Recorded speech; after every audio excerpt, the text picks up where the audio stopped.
Ayan, good morning mga kaipunaryo.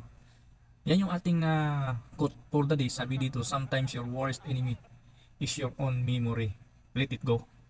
So, totoo naman, no? Minsan, no, natatalo tayo ng ating mga isip, no? Nandyan yung pangungunahan ka ng yung isip na baka masayang lang yung yung gagawin ko, yung mga ganong bagay. Alam nyo, naniniwala ako dito. Karamihan sa mga Pilipino, no, takot sa rest. So, kaya kaya takot sa rest, no? Kaya maraming mahihirap pa rin na mga Pilipino ngayon.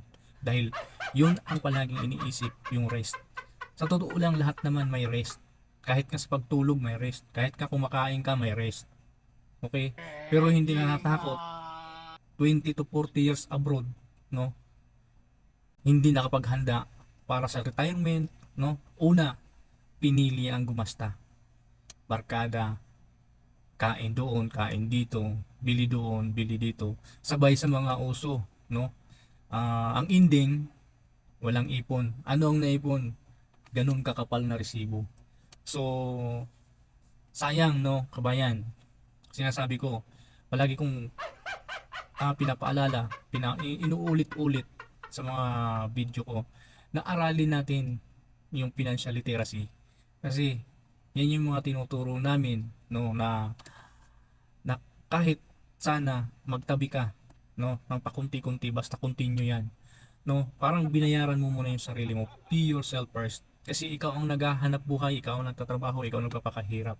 So unahin mo bayaran ang sarili mo bago mo gastahin, no, bago mo ipadala. Kasi sa totoo lang, malaki man, no, maliit ang ipadala mo o malaki man ang ipadala mo o maliit pa ang ipadala mo, pagdating sa Pilipinas yan, uubusin lang yan. Okay? So, hindi ko sinabing hindi kailangan ng pamilya yan doon. Pero, ang sinasabi ko rito is bayaran mo muna yung sarili mo bago mo ipadala or bago mo gastusin. So, yan ang pinaka the best na tip ko sa'yo.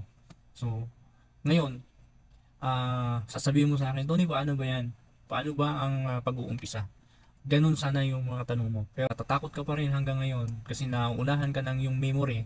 So, ganito na lang. No, mayroon akong free ebook na ibibigay sa iyo sa video na ito. Ang gawin mo lang, no, panoodin mo tong video at may link diyan na pwede mong i-download yung free ebook na yan.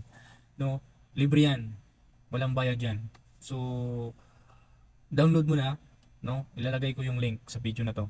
Okay, let's go.